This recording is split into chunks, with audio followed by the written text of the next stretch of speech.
Hey, my loves, what's up? What's up? I know this is very different, right? Anyway, I'm out and about handling business, trying to get things done. Now, here's the thing. Even though I'm out and about, I have my laptop with me. Yes, because work just never stops.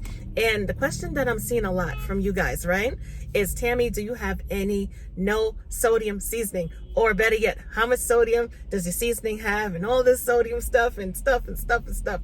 Anyway, I'm going to break it down really, really quick. It's work hours, so everybody's out and about, plus it's spring, so hey, it is what it is.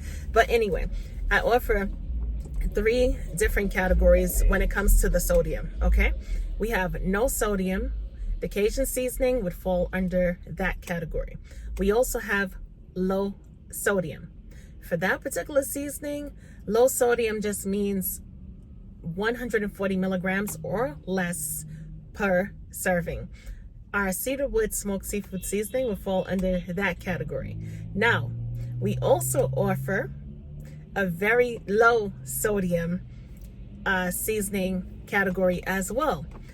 Very low sodium, yes. I know it's not mentioned a lot, but of course, I'm trying to do things in a way where almost everybody, because you can't make everybody happy, right? But almost everybody has something to choose from that will put a smile on their face. Yes.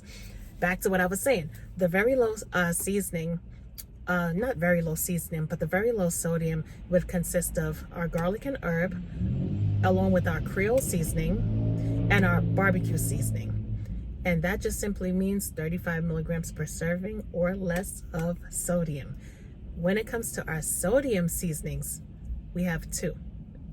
So it just goes to show you the majority of our seasonings are no to little sodium. That's about it for now, my loves. Anyway, I gotta get back to do what I was doing, and I'll definitely catch you guys later.